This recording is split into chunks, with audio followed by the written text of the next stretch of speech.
Hello and welcome back to the Knitting Paige channel. If you're new here, my name's Paige and I'm the face behind this channel. It's just a place on YouTube where I like to talk about all things knitting with a little bit of personal stuff sprinkled in. But today I'm going to be working on my Talia cardigan, which is a whip that you guys haven't seen in a while.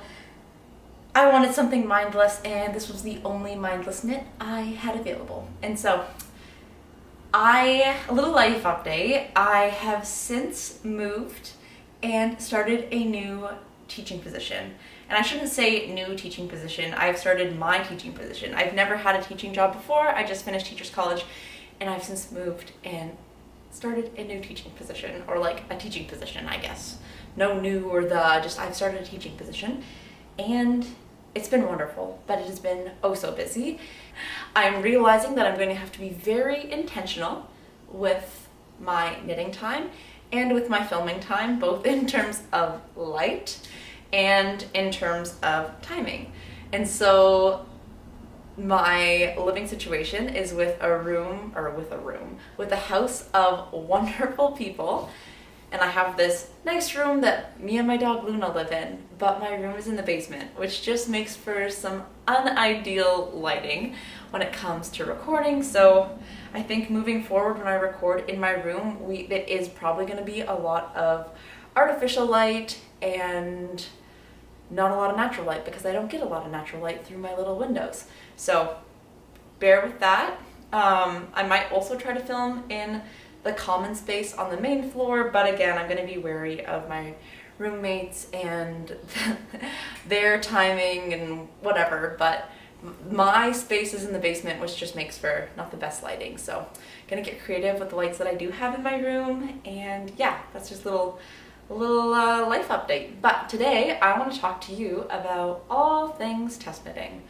And I am by no means a test knit expert, but I did have a viewer comment on one of my recent videos asking about tips I could give to get into test knitting for the first time. I will also say that I have filmed this video 2 times. One of the times I talked to my camera only to realize that my SD card was full and it recorded like the first 2 minutes of what I was saying and nothing else got recorded because my memory card was full. And then another time, I think like the lighting was bad because I was in my room and I haven't yet found the perfect spot to film in terms of nice background and good lighting. And so I also am finishing up a research project on early math assessment, and so that has been taking precedence, as of course has the new job. So I found time today. It is a long weekend, I'm sitting down and we're gonna talk about test knitting. So yeah, I'm by no means an expert at test knitting. I've test knit a lot this past summer, and I am 100% planning on slowing it down moving forward. Test knitting is a great experience, it's super fun, but I'm burnt out from it. But that doesn't mean that just because test knitting isn't something that I want to prioritize right now, maybe it's something you want to prioritize right now, or you also want to get your first test knit. So I guess I would say that every test knit I've found out about has been through Instagram, and specifically Knitstagram. So I have a knitting Instagram, which is the Knitting Paige, and this is where I follow, I have a few friends that I follow that don't knit, but majority of the people I follow are other knitting creators on Instagram. I follow a lot of designers, I follow a lot of other people who just enjoy to knit and share their beautiful creations on Instagram. I follow yarn companies. Basically everything I follow is knitting related. But I find that designers, especially small to medium scale designers, do a lot of their test calling on Instagram.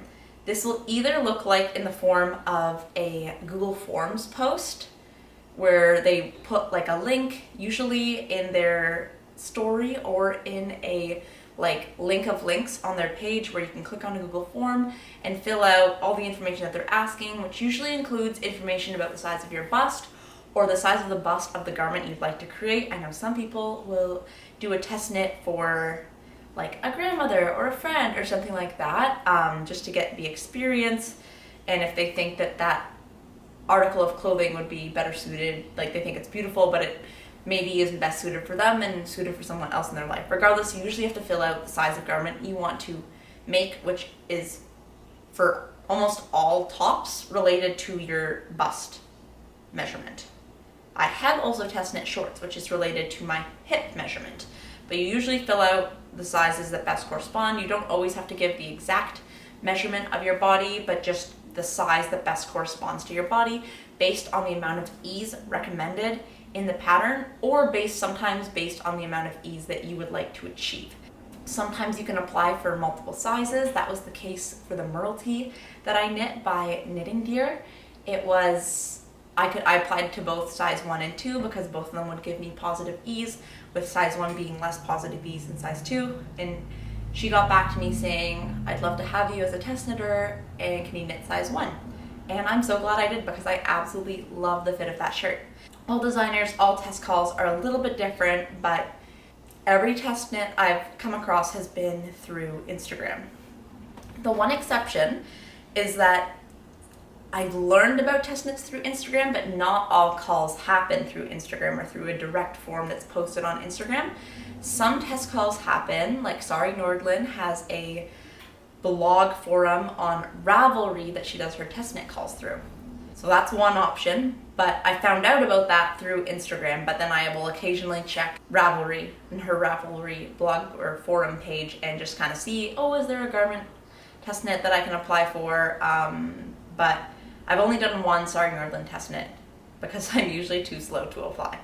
But the other way that I've applied to test knits is through newsletters.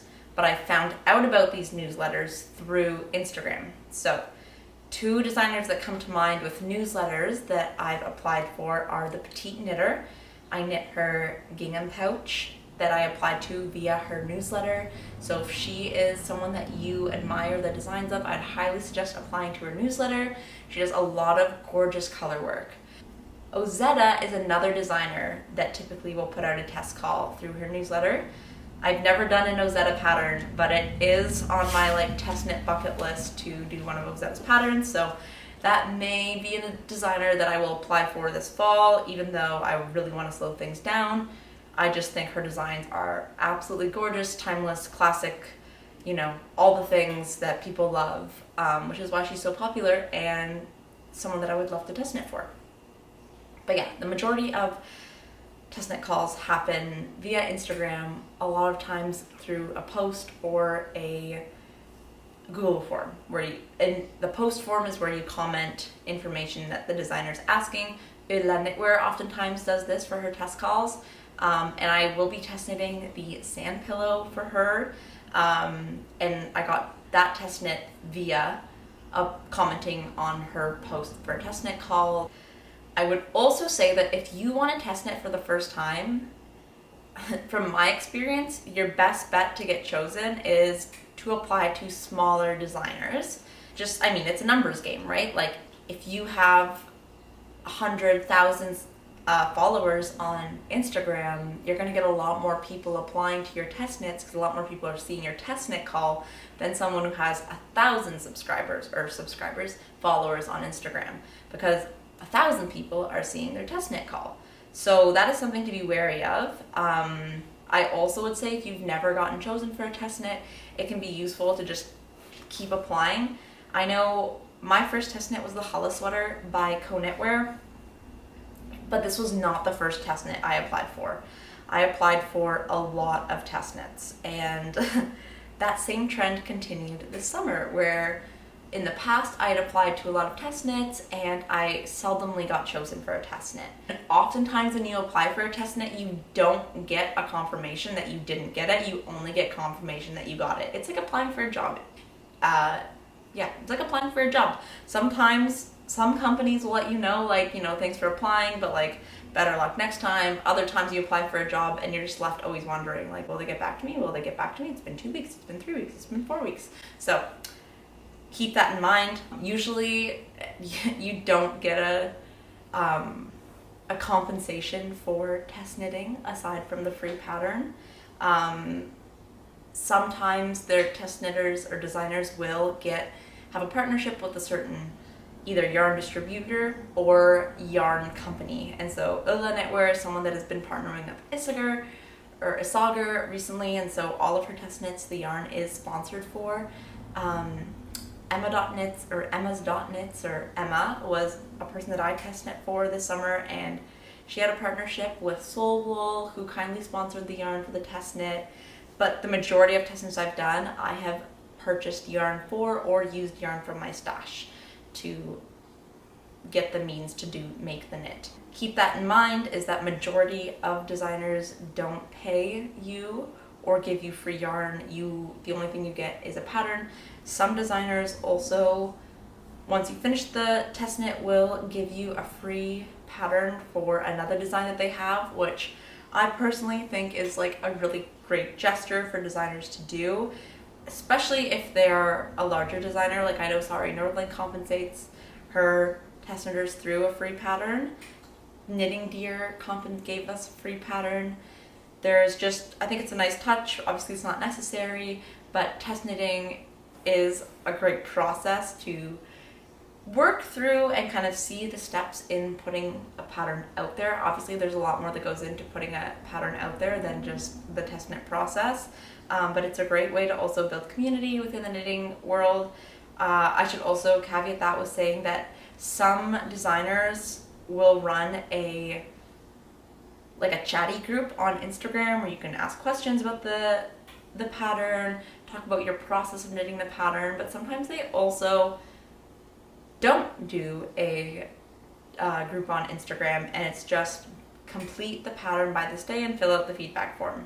There's always a feedback form to be filled out when it comes to test knitting, and it's just, talking about the yarn you chose, the difficulty of the pattern, did your pattern meet the gauge that your swatch met, a variety of things. Any suggestions you'd have for the pattern, any difficult sections, just every feedback form is a little different, but it's just asking you, like it says, feedback on your knitting experience and what you used. Usually it asks for an estimated yardage or weight of yarn that you used, and then also specifying the specific yarn that you chose, so that if I used 253 grams of yarn, but my yarn was 200 meters per 100 grams, well, now I know a rough yardage of how much went into creating that garment. Obviously some yarns say they're 100 grams, but they come at 102 grams or whatever, so it's all just an estimate, and usually designers try to err on the side of caution and suggest a range to make sure that you will surely get the garment out of it, rather than make everyone play yarn chicken while knitting their garment. So yeah. I guess the main thing, if you want to do your first test knit, it's getting on Instagram. Also, a lot of designers will require your profile to be public, so that's something to bear in mind if you test knit. Not all designers do. It doesn't even require you to have Instagram, because her test knits run through Ravelry. Oftentimes, if the designer wants your project to be posted on Ravelry, they'll supply a test knit code, which you'll enter in place of a pattern on Ravelry, because a lot of them will want you to document and have Ravelry as well as Instagram. But again, it's not required, but I would say that it's definitely nice to have both Instagram and Ravelry, and then you'll use your test knit code, and then once that pattern becomes live, your garment that you've test knit and all the information you posted on Ravelry will automatically link to the projects page of that design, so that people can see the different projects, and it's just kind of nice that you don't have to go back and then be like, oh yeah, now that the pattern's live, I can connect it here. The designer just automatically has a code, so that when the pattern's released, it automatically updates, so you don't have to go back and fill in information. So overall, test knitting is a great experience. I think before you've test knit, it's something that you definitely, it's like a badge on a Girl Scout, like a Girl Scout sash, you can, if you're in your infancy of knitting, it's like, okay, I want to learn to cast on, I want to learn to knit, I want to learn to purl, I want to learn to cast off. And then once you start to, okay, now I want to learn how to rib, I want to learn how to do lace. I want to learn how to cable. I want to have a test knitting experience. Then once you start test knitting, you want to collect badges for certain designers that you admire or do test knit calls. I would also say that some designers do open test knit calls to the public, and they just use set people that they've used prior. Like Petite Knit is someone that does this. My Favorite Things Knitwear, someone that does this, where they don't do an open test knit call. They just have a set group of test knitters that they reach out to and fulfill their needs. Or at least I'm assuming. I'm not one of those people that gets to knit for My Favorite Things Knitwear. Some test knits are also done in certain languages, so you have to be cognizant of that. I obviously speak English, but I've also done a test knit in Norwegian because I'm learning Norwegian. And some test knits, like a few of the test knitters I do, they offer a test knit in both English and German, so that both German knitters and English knitters can walk through the pattern and make sure, course correct both. And a lot of designers will publish in English because, English is such a universal language, but English may not be their first language, and so it's an opportunity for English native speakers to read through the pattern and just, this sounds a little awkward, I get what you mean, but here's a more natural way of saying it. It's just like proofreading, but you have 10 proofreaders. And designers usually look for a variety of sizes. They ideally want to have someone test knit every single size, if not have multiple people test knit each size. And so I would also say that don't get discouraged if you don't get chosen. You likely will get chosen at some point, but I think part of it comes with timing of when you applied and how they, I don't know, I haven't talked to a designer to know their test knit choosing process, whether it's kind of on a first come first serve basis and they start filling up the sizes as people come, whether some designers like to have people that have test knit prior and also have a few new test knitters, where other designers maybe want all experienced test knitters, or they only have slots for one new test knitter. I don't know what the process is, but I know usually on forums they will ask for your test knit experience and sometimes ask you to list who you've test knit for prior. I'm hopefully gonna get to edit this tonight or tomorrow and have it posted ASAP because it's been a while since I posted a video, but I am looking forward to committing to a schedule for the teaching year and posting hopefully 1 or 2 videos a week, with one longer video and one shorter video is what I'm hopefully gonna try to do.